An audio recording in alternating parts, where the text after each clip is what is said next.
మనకి సూర్య సంక్రమణం అంటే మనకి ఎవ్రీ మంత్కి ఒకసారి రాశి చేంజ్ అవుతూ ఉంటారన్నమాట రవి. సో రవి సంక్రమణం మనకి సింహరాశిలో ఆగస్ట్ 17వ తారీఖున తెల్లవారుజామున 2 గంటలకి అంటే midnight 2 o'clock మనకి ఢిల్లీని గనక మనము సెంట్రల్ టైం బేస్గా చేసుకుంటే గనక ఆ టైంకి మనకి సింహరాశిలోకి రవి సంక్రమణం జరుగుతుంది. సో దీని యొక్క ఎఫెక్ట్స్ మనకి చూడడానికి ద్వాదశ రాశుల వాళ్ళకి ఎలా ఉండబోతుంది అంటే జనరల్గా ఇప్పుడు మనకు ఆల్రెడీ సింహరాశిలో కేతు సంచారం జరుగుతూ ఉంది కాబట్టి రవి ఎప్పుడైతే కేతుని కంజంక్ట్ అవుతుందో ఆగస్ట్ 17th నుంచి సెప్టెంబర్ 17th వరకు కూడా మనకి రవి కేతుతో కలిసి ఉంటారు కాబట్టి ఇది ఎవ్రీ 18 years ఒకసారి వస్తుంది. అంటే 18 సంవత్సరాలకి ఒకసారి వచ్చే అరుదైన ట్రాన్సిట్ అనమాట. అంటే సింహరాశిలో స్పెసిఫిక్గా సింహరాశిలో 18 సంవత్సరాల తర్వాత వచ్చిన ట్రాన్సిట్. లాస్ట్ ట్రాన్సిట్ మనకి 2007లో జరిగింది. సో 18 సంవత్సరాల క్రితము ఈ పర్టిక్యులర్ టైంలో మీ వ్యక్తిగత జీవితాలలో ఎలాంటి చేంజెస్ వచ్చాయి అనేది మీకు ఆల్రెడీ కొద్దిగా గుర్తుంటుంది కాబట్టి ఇంచుమించు అలాంటి సిచ్యువేషనల్ ప్యాటర్న్సే మనకి మళ్ళీ వ్యక్తిగత జీవితాలలో మనకి కనిపించే ఛాన్సెస్ ఉంటాయి. జనరల్గా మనకి భృగునంది నాడీ ప్రకారము రవికేతువుల యుతిని మనము ధ్వజకీర్తి యోగా అని చెప్పేసి చెప్తూ ఉంటాం అన్నమాట. అంటే కేతు అల్టిమేట్గా మనకి ఏం రిప్రజెంట్ చేస్తుందంటే కేతు యొక్క సిగ్నిఫికేషన్స్ ఏంటి అంటే హైయెస్ట్ పీక్ అనమాట. అది సక్సెస్ రూపంగా హైయెస్ట్ పీక్కి వెళ్ళడం అవ్వచ్చు, లేకపోతే మనం ఏదైనా ఒక టెరిటోరీని ఫర్ ఎగ్జాంపుల్ సోల్జర్స్ మనకి ఒక పర్టిక్యులర్ ఏరియాని గనక మన కోసం వాళ్ళు ఫైట్ చేసి ఆ పర్టిక్యులర్ ఏరియాని మన కంట్రోల్లోకి తీసుకొచ్చినప్పుడు మనము జెండా పాతేస్తూ ఉంటాం కదా, ఫ్లాగ్ హాయిస్ట్ చేస్తూ ఉంటాం మన టెరిటోరీ అన్నట్టు. అది కేతు రిప్రజెంట్ చేస్తుంది అనమాట. ఫ్లాగ్, నేషనల్ ఫ్లాగ్స్ అన్నీ కూడా మనకి నేషనల్ ఫ్లాగే కాకుండా ఎటువంటి ఫ్లాగ్స్ అయినా సరే మనము కేతుతోటి కన్సిడర్ చేస్తాము. మన లైఫ్లో సూక్ష్మంగా జరిగే ప్రతి విషయం కూడా కేతు సిగ్నిఫై చేస్తూ ఉంటుంది. సో అలాంటి కేతు మోక్షకారకుడు అనమాట. బేసికల్గా కేతు మనకి డిటాచ్మెంట్ తీసుకొస్తుంది, మనకి ఆధ్యాత్మికత వైపు మనల్ని ఎక్కువ పుష్ చేయడానికి ఇంపార్టెంట్ గ్రహము. అంటే ఈ మెటీరియలిస్టిక్ లైఫ్ని మనము రాహుతో కన్సిడర్ చేసుకుంటే కేతుకు వచ్చేసరికి ఏంటి అంటే స్పిరిచువల్ లైఫ్, ఆధ్యాత్మికంగా మనం ఎదగడానికి మనకి చాలా మటుకు హెల్ప్ అవుతుంది. అండ్ ఇంకొకటి ఏంటంటే కేతు చాలా మటుకు ఐసోలేషన్కి కూడా కారకుడు అవుతాడు. మనకి అకల్ట్ సబ్జెక్ట్స్ అంటే మనకి ఇప్పుడు గుప్త విద్యలు, తంత్ర విద్యలు, ఆస్ట్రాలజీ, న్యూమరాలజీ ఇవన్నిటికీ కూడా మనకి సూక్ష్మంగా మనము డీకోడ్ చేయడానికి ఏదైతే నైపుణ్యం కావాలో అదంతా కూడా మనకి కేతు గ్రహం నుంచే వస్తుంది. అలా కాకుండా ఇంట్యూషన్, మనకి ముందు జరిగే విషయాలు తొందరగా తెలవడానికి కూడా కొంతమందికి ఆ ఇంట్యూటివ్ పవర్ అనేది ఉంటుంది కదా, అదంతా కూడా కేతు నుంచే వస్తుంది. సైకిక్ ఎబిలిటీస్ అంటే వేరే రెలమ్స్లో, వేరే డైమెన్షన్స్లో ఉండే ఎంటిటీస్ తోటి మాట్లాడడానికి, స్పిరిట్స్తో మాట్లాడడానికి, ఆత్మలతో మాట్లాడడానికి ఇవన్నిటికీ కూడా కేతు కారణం అవుతారు. రీసెర్చ్ ఫీల్డ్లో అంటే సైకాలజీ రీసెర్చ్ ఫీల్డ్ అవ్వచ్చు, లేకపోతే పిహెచ్డి ప్రోగ్రామ్స్ ఎవరైనా ఏదైనా పిహెచ్డి కోర్సెస్ చేస్తున్న వాళ్ళు ఉంటే కనుక దాంట్లో మనకి రీసెర్చ్ డేటా కలెక్ట్ చేయడానికి ఏదైతే ఎక్స్పీరియన్స్ కావాలో అదంతా కూడా మనకి కేతు గ్రహం నుంచి మనకి వస్తుంది. ఇది మనకి జనరల్గా కేతు యొక్క సిగ్నిఫికేషన్స్ అన్నమాట. ఇప్పుడు అట్లాగే మనము రవి యొక్క సిగ్నిఫికేషన్స్ తెలుసుకుందాం. అసలు రవి గ్రహం ఏంటి, ఈ కేతుతో కలిసి సింహరాశిలో కలిసినప్పుడు ఎలాంటి సిచ్యువేషన్స్ వస్తాయి, గ్లోబల్ లెవెల్లో ఎలాంటి సిచ్యువేషన్స్ వస్తాయి, అండ్ వ్యక్తిగత జీవితాలలో ఎలాంటి సిచ్యువేషన్స్ వస్తాయి. సో రవికి వచ్చేసరికి ఏంటి అంటే రవి గ్రహము జనరల్గా మనకి తండ్రితోటి కనెక్ట్ చేస్తాము. మన లైఫ్లో మన ఫాదర్ యొక్క ఇంపార్టెన్స్ ఏంటి, ఫాదర్ ఫిగర్స్ యొక్క ఇంపార్టెన్స్ ఏంటి, గవర్నమెంట్ మనం ఏదైతే సెంట్రల్ గవర్నమెంట్ అవ్వచ్చు, లేకపోతే రీజన్ గవర్నమెంట్స్ ఏవైతే ఉంటూ ఉంటాయో ఆ గవర్నమెంట్ లీడర్స్, అథారిటేటివ్ ఫిగర్స్, అథారిటీగా ఉండేవాళ్ళు, మనకి జాబ్స్ చేసే వాళ్ళకి మేనేజర్ లెవెల్స్లో ఉండే అథారిటేటివ్ ఫిగర్స్ అంతా కూడా మనము రవిగ్రహంతో కనెక్ట్ చేస్తాము. న్యాచురల్గా మనకి నైసర్గిక కాలపురుష కుండలిలో రవి మనకి ఆత్మకారకుడు అవుతాడు. అంటే మనం ఉదయం లేవగానే కనిపించే ప్రత్యక్ష దైవం మనము సూర్యనారాయణ మూర్తిగా చెప్పుకుంటాం కాబట్టి మన యొక్క ఆత్మ నిర్దేశన చేయడానికి కూడా ఇక్కడ రవిగ్రహం చాలా ఇంపార్టెంట్ అవుతుంది. సో అలా కాకుండా మన ఎథిక్స్ ఏంటి, మనం వాల్యూస్ ఏంటి, మనం ఎంత డామినెంట్ నేచర్ తోటి ఉంటాము, మన క్యారెక్టర్ ఎలా ఉంటుంది, మన ఈగో ఎలా ఎలా ఉంటుంది. రవి ఈగోని రిప్రజెంట్ చేస్తే కేతు ఈగోని బ్రేక్ చేసే గ్రహం అన్నమాట. ఎందుకంటే కేతుకి తల ఉండదు, ఈజ్ అ హెడ్లెస్ బాడీ కాబట్టి ఈగో అనే కాన్సెప్ట్ కేతుకు ఉండదు. మోక్షకారకుడు దేనిపైన ఇంట్రెస్ట్ ఉండదు కాబట్టి ఎప్పుడైతే ఈ ఈగో రిప్రజెంట్ చేసే రవి ఈగో లేని కేతుతో కలిసినప్పుడు ఎలాంటి సిచ్యువేషన్స్ వస్తాయంటే, ఎప్పుడైతే మనము ఈగోని సరెండర్ చేస్తామో అప్పుడే మనము సక్సెస్ వైపు అడుగులు వేయడానికి హెల్ప్ అవుతుంది. అంటే మనం ఎంత ఎదిగినా ఒదిగి ఉండాలి అనేది మనం ఏదైతే చెప్తూ ఉంటామో ఈ కాంబినేషన్ మనకి రిప్రజెంట్ చేస్తుంది అన్నమాట. ఇది మనకి బేసికల్గా ఈ రవి కేతువులకు యుతి ఒక కాన్సెప్ట్ అవుతుంది.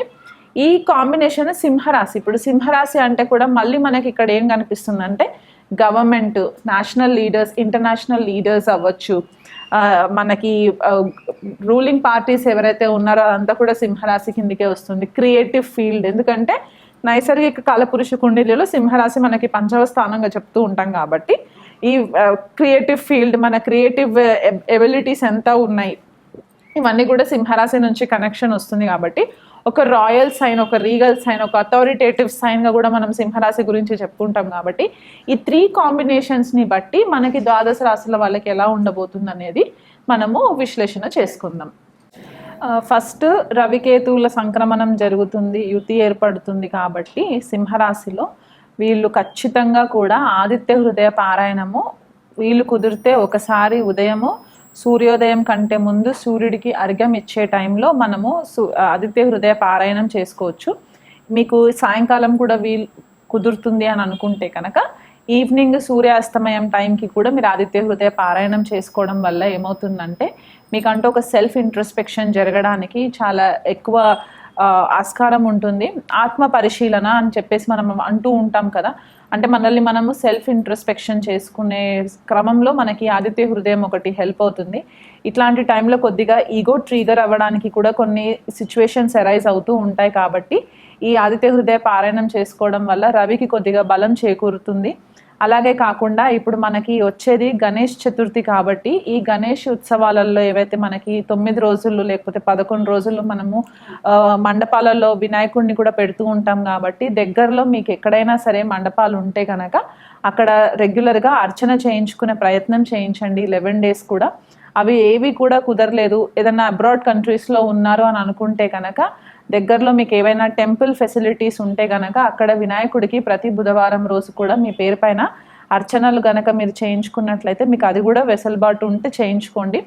అది కూడా మాకు పాసిబిలిటీ లేదు అని అనుకున్న వాళ్ళు, అంటే ఇంకా కొంచెం డెజర్టెడ్ కంట్రీస్లో అసలు హిందూయిజం లేని కంట్రీస్లో ఉన్నట్లు వాళ్ళు ఉంటే కనుక మీరు ఇంట్లోనే వినాయకుడిది అష్టోత్తరం ఉంటుంది కాబట్టి ఆ అష్టోత్తర పారాయణము ఉదయం సాయంత్రం గనక మీరు రెగ్యులర్గా చేసుకోండి. మేము తెలుగు సరిగ్గా చదవలేము అని అనుకునే వాళ్ళు ఉంటే గనక ఓం గం గణపతయే నమః అనే ఒక మంత్రాన్ని 108 సార్లు ఖచ్చితంగా పారాయణం చేసుకుంటూ ఉండండి ఉదయం సాయంత్రము. అలా కాకుండా సూర్య గాయత్రి మంత్రం కూడా మనకి అవైలబిలిటీ ఉంటుంది, మీరు గూగుల్ సెర్చ్ చేసుకున్నట్లయితే మీకు దొరుకుతుంది. అది కూడా మీరు ఒక 108 times చేసుకుంటే కనుక ఇవి రెగ్యులర్గా ఈ నెలంతా కూడా మీరు చేసుకోవడంతో పాటు మీ పితృదేవతలని ఎవరైనా మీ ఫ్యామిలీలో మీ పేరెంట్స్ ఎవరైనా కాలం చేసిన వాళ్ళు ఉన్నా, లేకపోతే మీ తాతయ్యలు అమ్మమ్మలు ఎవరైనా కాలం చేసిన వాళ్ళు ఉంటే కనుక వాళ్ళని స్మరించుకోండి.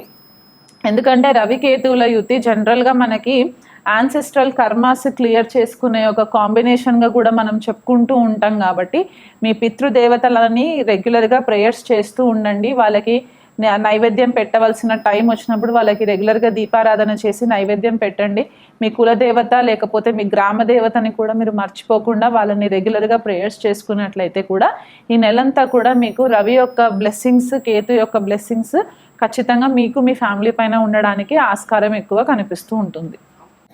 మకర రాశి వాళ్ళకి రవి వచ్చేసి అష్టమాధిపతి, అష్టమ స్థానంలో సంచారము, అక్కడే ఆల్రెడీ కేతు కూడా ఉన్నారు. కాబట్టి గత కొంతకాలంగా వీళ్ళకి ఫ్యామిలీ మ్యాటర్స్కి సంబంధించి ఇబ్బందులు ఫేస్ చేస్తూ ఉన్నారు. ఎందుకంటే ద్వితీయ కుటుంబ స్థానంలో రాహు సంచారము వీరు చెప్పిన మాటకు కూడా పెద్ద విలువ లేకుండా ఉండడం అనేది కనిపిస్తుంది. అండ్ అష్టమ స్థానంలో ఇప్పుడు రవి సంచారము ఈ 2 పాపగ్రహాల కాంబినేషన్ అష్టమ స్థానంలో అంత వెల్కమింగ్ కాదనమాట మకర రాశి వాళ్ళకి. సో ఇది వరకు ఏదైనా ఫ్యామిలీ డిస్టర్బెన్సెస్ ఉండుంటే కనుక అది ఇప్పుడు ఈ నెలంతా కూడా కొద్దిపాటిగా తీవ్ర స్థాయిలోకి వెళ్ళే ఛాన్సెస్ కూడా ఉంటాయి. ఎందువల్ల అంటే మాట పెరగడం వల్ల భార్యాభర్తల మధ్య ఒకరికి నేను తగ్గను అంటే నేను తగ్గను అన్న సిచ్యువేషన్ ఒకటి కనిపిస్తూ ఉంటుంది మనకి. అది కాకుండా ఇంకొకటి ఏంటి అంటే వీళ్ళకి మకర రాశి వాళ్ళకి ఈ హెల్త్ విషయంలో చూసుకున్నట్లయితే డెంటల్కి సంబంధించి ఇబ్బందులు రావడము లేదా కంటికి సంబంధించి ఇబ్బందులు రావడం అనేది కూడా కొద్దిపాటిగా కనిపిస్తుంది. ఇంట్లో గృహిణీలు ఎవరైనా మకర రాశి వాళ్ళు ఉంటే కనుక వీలైనంత మట్టుకు ఫ్యామిలీ విషయాలు డీల్ చేసేటప్పుడు చాలా కేర్ఫుల్గా డీల్ చేయండి. కొద్దిగా రెస్పెక్ట్ఫుల్గా మాట్లాడే ప్రయత్నం చేయండి. బౌండరీస్ తీసుకోండి. మీ బౌండరీస్ దాటి మాట్లాడే ప్రయత్నం చేస్తే కనుక ఫ్యామిలీ మెంబర్స్తో మీకు కొద్దిపాటిగా క్లాషెస్ రావడానికి క్లియర్ కాంబినేషన్స్ కనిపిస్తున్నాయి. ఎవరైనా ఉద్యోగస్తులు ఉన్నట్లయితే కనుక మీ ట్యాక్స్ ఫైలింగ్స్ విషయంలో చాలా కేర్ఫుల్గా ఉండండి. ట్యాక్స్ కనుక మీరు ఇది వరకు ప్రాపర్ ట్యాక్స్ ఫైలింగ్స్ చేయకుండా, అంటే వెదర్ మీరు ఇండియాలో ఉంటున్నారా అబ్రాడ్లో ఉంటున్నారా అనేది కాకుండా మీకు రెగ్యులర్గా ట్యాక్స్ ఫైలింగ్స్ ఉంటూ ఉంటాయి కాబట్టి ఆ విషయంలో ప్రాపర్ డాక్యుమెంటేషన్ ఉన్నదా లేదా అనేది కూడా చూసుకోండి. ఎందుకంటే అష్టమ స్థానం జనరల్గా మనకి సడన్నెస్ చూపిస్తుంది కాబట్టి ఈ ఇన్హెరిటెన్సెస్, ట్యాక్స్కి సంబంధించి issues, income tax, sales tax, what ever tax అవంతా కూడా మనకి 8th హౌస్ నుంచి చూస్తూ ఉంటాం కాబట్టి సడన్గా మీకు గవర్నమెంట్ నుంచి ప్రాబ్లమ్స్ రావడానికి కూడా హై పాసిబిలిటీస్ ఉన్నాయి. ఎందువల్ల అంటే కేతు అష్టమ స్థానంలో ఉన్నప్పుడు అష్టమ స్థానం చాలా డార్క్ జోన్ లాగా ఉంటుంది. కేతు అక్కడికి వెళ్ళేసరికి కూడా అన్ని కూడా స్కాండల్స్ అన్ని కూడా బయటికి వచ్చే ఛాన్సెస్ ఉంటాయి. ఇప్పుడు రవి కూడా అక్కడ తోడైనప్పుడు ఏంటంటే ఆ లైట్ తోటి ఆ డార్క్నెస్ అంతా కూడా ఇల్యూమినేట్ అయ్యే ఛాన్సెస్ ఉంటాయి. కాబట్టి ఈ గవర్నమెంట్ నుంచి ఎక్కువ ప్రెషర్ రావడానికి కూడా మకర రాశి వాళ్ళకి ఛాన్సెస్ ఎక్కువ కనిపిస్తూ ఉన్నాయి. ఆఫీస్లో జాబ్స్ చేసే వాళ్ళు అంటే కెరియర్ ఓరియంటెడ్గా ఎవరైతే ఉంటారో వాళ్ళకి కూడా మీ మేనేజర్స్ విషయంలో మీకు చాలా మైక్రో మేనేజింగ్ ఎక్కువ అయిపోతూ ఉంటుంది. మేనేజర్స్ విషయంలో చాలా కేర్ఫుల్గా ఉండండి. మీ డ్యూటీస్ని డెడ్లైన్స్కి ముందే మీరు సబ్మిట్ చేసే ప్రయత్నం చేసుకోండి. గాసిప్స్ చేయకండి. వీలైనంత మటుకు మీ లిమిటేషన్స్లో ఉన్నట్లయితే కనుక ఈ నెలంతా కూడా మీరు కొంచెము అధిగమించడానికి పాసిబిలిటీస్ ఉంటాయి. లేకపోతే మీరు కొద్దిగా గవర్నమెంట్ నుంచి, అథారిటేటివ్ ఫిగర్స్ నుంచి కొద్దిగా ప్రాబ్లమ్స్ ఫేస్ చేయడానికి క్లియర్ ఇండికేషన్స్ కనిపిస్తూ ఉన్నాయి. కొంచెం కేర్ఫుల్గా ఉండండి.